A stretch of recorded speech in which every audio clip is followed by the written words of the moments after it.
imagine that your wife is the woman down the street complaining about her husband, not you. And when you can do that, and you can just listen, because you've had a woman complain about another man to you, and it didn't bother you at all because it wasn't you. And you could just listen. You could hold space for her. You could have empathy for her. You probably felt connection as she was sharing all this stuff. Because really what she's doing is dumping all her berries, right? We talk about this in our course. She's attacking a situation she can't deal with.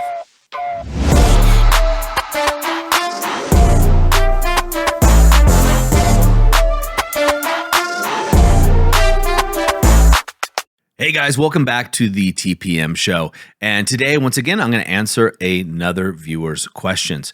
So this one comes from Derek. And so Derek says, hey Doug, can you give us more examples on engaged indifference and ways to handle this to avoid going into DEAR? Now, if you're newer to the show, DEAR is an acronym that we use at TPM for defend, excuse, explain, react. And men go into DEAR mode to give you context. When their wife triggers them, right? They get defensive, right? When their wife attacks, they get defensive. They make excuses about what their actions are, or they over-explain why they did something. And the R is the one that a lot of us do. I certainly used to do the most, was react, right? So that's what he's asking about here. He said, here's an example.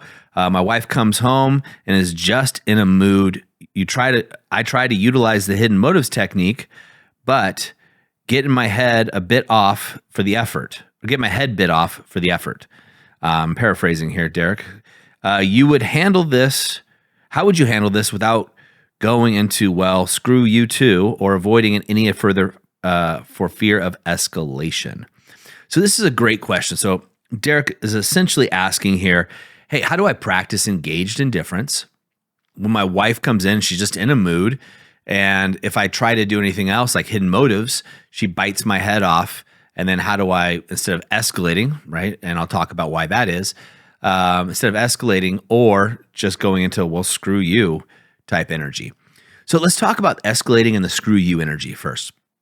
So I did both of these, by the way, Derek. So I think every guy here can relate to it. So the screw you energy is a teenager energy, right? And that's, you're going into a teenager type mode when you're in that energy. Well, screw you then, right? That's what a teenager does. And that's not what the wolf is. The wolf is an acronym we use for wise, open, loving, and fierce. So we want to stay out of teenager mode, which you know, and you put that in your question. And then, well, why does it escalate? That is part of DEAR mode because it's reaction. But when you have two masculine energies, right? Two alphas, if you will, when they butt up, right? So Derek, let's just say it's you and I, and this would never happen between us, Derek, but let's just use this as an analogy here or as an example. Let's say you and I are in a room together, right? And we're standing up facing each other, and I rise up on you, right? What are you going to do? Well, you're going to puff up your chest, you're going to get bigger, and it's going to keep escalating until one of us backs down, or both of us, or we're going to get into a fight. Right? That's the theory, right? You know, you and I aren't going to fight ever, but you get what I'm saying. Like, so two masculine energies, it starts to rise until one gives in. You see this all over the animal kingdom, by the way, guys. One gives in, or you fight to figure out who wins. Now, you, like me, we're not going to do this with a woman. So when you or a wife comes in and things start to escalate, if they're escalating, that means she is in her masculine energy, okay? And she is not getting into her feminine energy because you probably have been in your feminine energy. No offense. I was in mine. I didn't understand it back then, but you probably are in yours. And the reason that I went into this mode with my wife was because I knew that if it kept escalating, there's going to be a problem. I was going to be yelling, screaming, or I was going to say some stuff that I wouldn't be able to take back, or I would have to just walk away. And so that in relationships, that's what I usually chose to do when I was dating. If it got into a point where it was going to be a fight, I would just leave the situation, because I thought that was the more manly thing to do, the more gentlemanly thing to do. I'm not going to fight. You never hit a woman, none of that stuff. Never push a woman, not going to lay my hands on any women, so I'm going to walk away from the situation. I thought I was being the bigger guy. Turns out I wasn't. What I was doing is the woman would come in here, instead of diffusing the situation like I've learned to do, and really recognizing it for what it is and using engaged indifference, I would retreat or, do something else. So we don't want the escalation, because again, the escalation is just simply telling us that your wife's in a masculine energetic state. She's not in her feminine. And so what you want to do, there's a couple things here. So I don't know all the details here, but let's say your wife's coming in from work, and that's what this kind of sounds like. Does she have a more masculine job? And what I mean by that, the masculine energy. So is she a manager of people? Is she a police officer? All of these things are much more work in general is a little bit more masculine, but they're more masculine types of things versus being, let's just say, a nurse. But even nurses, right? They have to make decisions all the time at work. So if she is like that, well, one of the things that we advise the guys to do is create a space for her to slip into her feminine energy. Okay. And so even for my wife and I, we've talked about this. If she comes home or if I come home, we give each other space to decompress and to settle. We teach you, as the men in the movement, the alpha decompression routine. As such, your wife needs her own transition routine, right? She's transitioning from one role or one world, if you will, to another, right? And so if she's in the masculine energy, she needs transition time. And that transition time is something you can help her with. So for some men, what they'll do, and I'll just give you an example here. What they'll do is their wife will come in, they'll greet their wife at the door, she'll be in the mood, and they'll say, babe, you go take a bath. I'm drawing a bath for you right now. I'm going to bring you a glass of wine. I just want you to go chill, right? And they'll do that. They're leading. Now, their wife could fight back, and they could go, no, you're going to go take a bath, right? And you're just going to go chill out. You want to do this in a very firm but, confident manner, in a loving manner, because you're doing this to help her out. You want to allow her to transition and relax. She's probably had a rough day. We all have rough days, and we're never our best selves when it's a rough time. So we want to give her that transition time or that space. Now let's go back to the question, like, how do I get into engaged indifference? So let's just say your wife walks in, you say, hey, how are you doing? And she bites your head off, right? Or she says, the day was awful. The owner of the company did this, they did that. On the way here, I got cut off. It's just been a crappy day. Why isn't, the living room clean? Maybe she says something along those lines. So I would use the hidden motives technique here. Now, if I use the hidden motives technique properly, like, oh man, that sucks. I hate it when someone cuts me off. It's just, I can't believe there's so many people out there who are disrespectful drivers. Like you wish you could just take someone's license away from them. Now, if she bit my head off for saying that, then the way I would do it is be very firm. Like, hey, look, seems like you need some transition time. And that's totally okay. What's not okay is the way that you're speaking to me.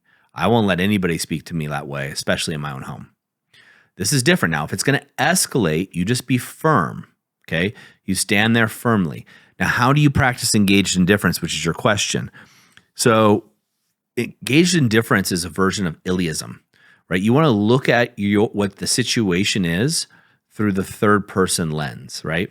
So this is kind of an NLP technique. NLP means neuro-linguistic programming, something I studied in my 20s.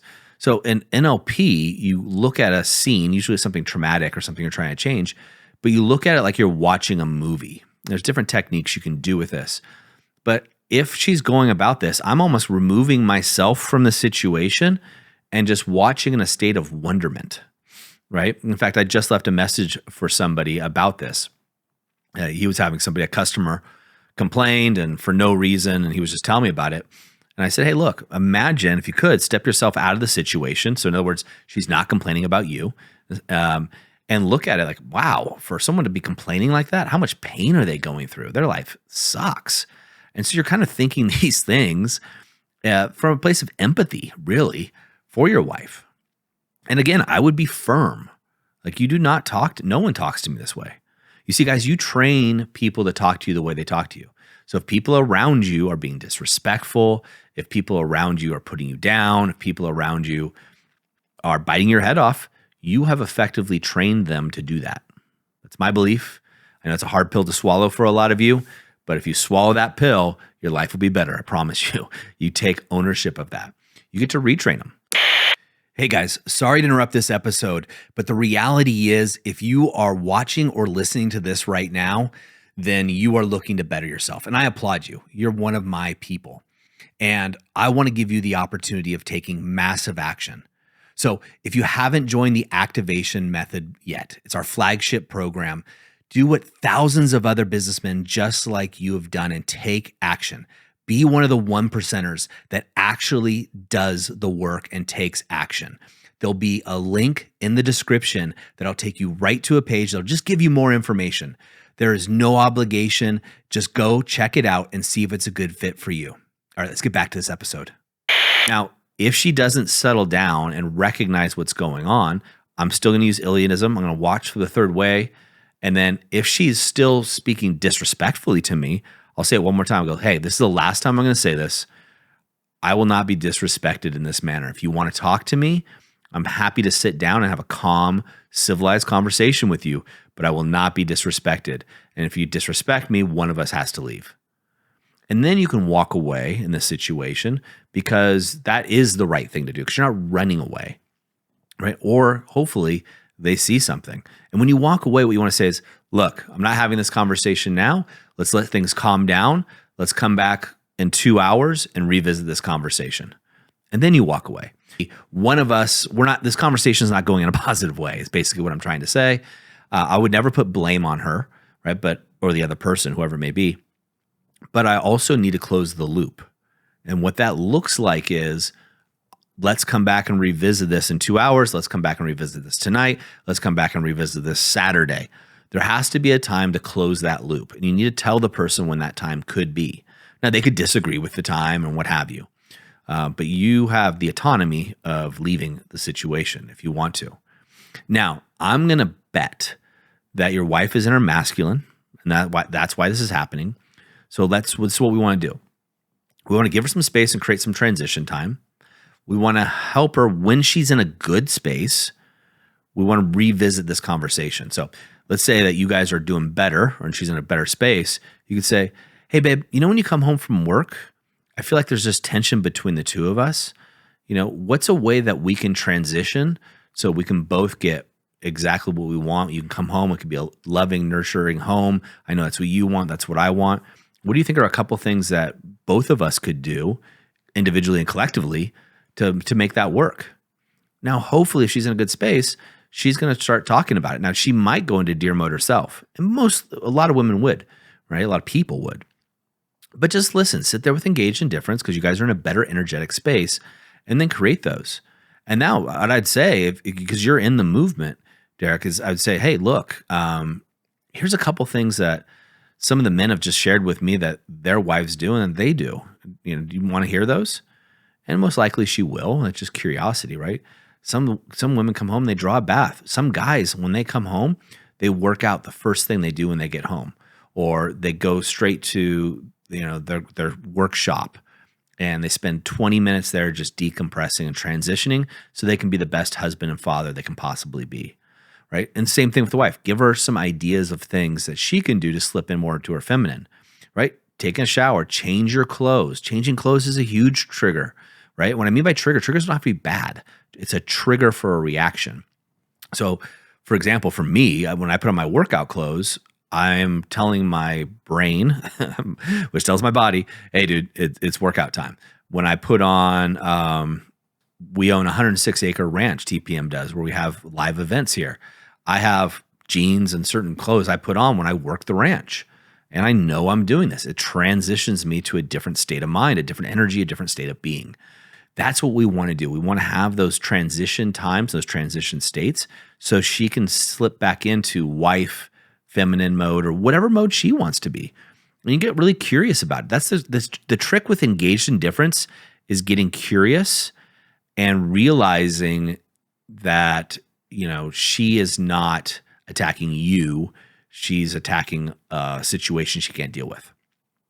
So here's another tip that I've given several guys is when this happens, imagine that your wife is the woman down the street complaining about her husband, not you.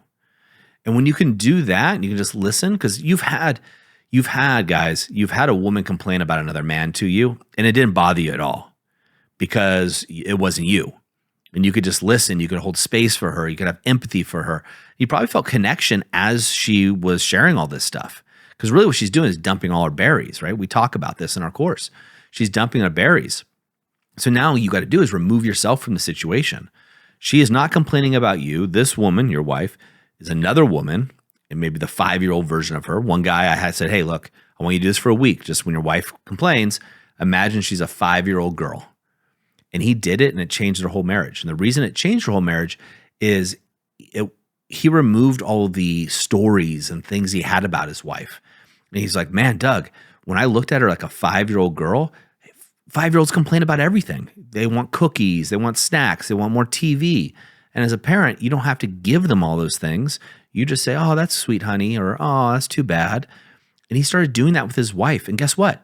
She stopped complaining. She felt heard. She just needed to empty the stuff out. What he was doing was trying to fix things or fighting her back or going into deer mode. And she never felt seen or heard.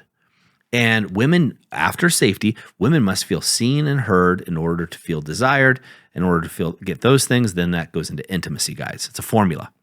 So you need to remove her swords. She's coming out, when she bites your head off, she's pulling out her swords. Why? She's biting her head off because she doesn't feel seen and heard, is my guess. So let's work on those hidden motive techniques. Work on that with your coach. And also, right, there's not a transition. She's inner masculine, which typically means that she's used to you being in your feminine. And you're being in your feminine for good reason, is my guess, because you don't want things to escalate. You don't want to fight to break out. So you're being the good guy. Totally get it. And I appreciate that about you. And it forces her more into her masculine. So what you want to do is be the adult, the older adult. Picture her like a little girl if you have to. And you can stay in your masculine and allow her to slip in her feminine without things escalating. And then use Iliasm or use engaged indifference, right? Or Iliasm for engaged indifference. Look at yourself from a third person perspective, as if you're watching this interaction, and be curious with it. When this happens between my wife and I, which it doesn't happen very often anymore, but when it does happen, I step out of it, I look and I go, wow, why is this woman angry? Ooh, she's actually really scared right now. What is she scared about? Oh, wow. This has nothing to do with me. And meanwhile, my wife's still talking. And I go, okay, now I can listen and let her empty her berries, because I realize, hey, it's not about me. I'm just the closest punching bag. And when she's done and I I do the things that I was telling you about, that can turn into connection and intimacy. And my wife may do one of the rarest things that she does, and she may apologize for this. Tim Matthews and I did a podcast about women and apologies in relationships. So she'll start to realize it, but she needs to get it out. It's like boiling within her. She needs to get it out of her body. It's like a toxin. And if you can, be the man, be strong enough to be there, to let it out, create that space for her, allow her to slip into her femininity, she's going to trust you more. But she will not trust you if you go into deer mode at all. You will lose her trust and probably a little bit of her respect, especially over time. So I hope that's helpful. I hope it gives you some more ideas about engaged indifference and why this is kind of happening for you. The last thing I'll leave you with, and I talk about this a lot with triggers when guys talk to me about stuff, it's like, oh man, my wife said this and I got so pissed at her, is this concept. Why do you get mad when someone says something to you? You get mad when someone criticizes you or says something to you because you believe it to be true. As an example, for the men listening to this, if I say, hey, you're purple, are you mad right now hearing this? Doug Holt's calling you purple. Are you upset? No. Why? You probably are laughing. Like, this is ridiculous. I'm not purple. Because you know at the core of your being that you are not purple, right? Now, if I said something that you might believe to be true about yourself, if I said, you know what? You're a horrible husband. You're a horrible father. You know what? You're a fake when it comes to owning a business. If you believe that any of those are true, those can sting. Now, if you put weight in what I have to say or the way I think about you, like you probably do your wife, then it stings a lot more and you fight, right? You're fighting for your identity. Now, some of you out there, when I said you're a horrible father, some of you are like, this guy doesn't know what he's talking about. I am an amazing father. You know that you're an amazing father. right? You do not believe in the core of your soul that you're a bad father. So if someone calls you a bad father, it doesn't affect you. It could sting, it can hurt, but it's like calling you purple.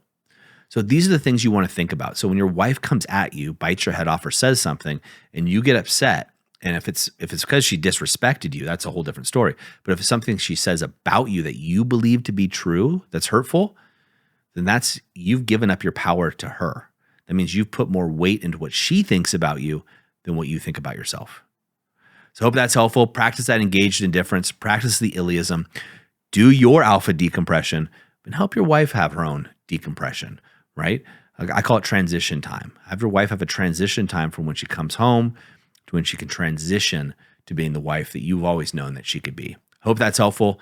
Let me know if you have any other questions. And gentlemen, I hope that's helpful for you. And we'll see you next time on the TPM Show.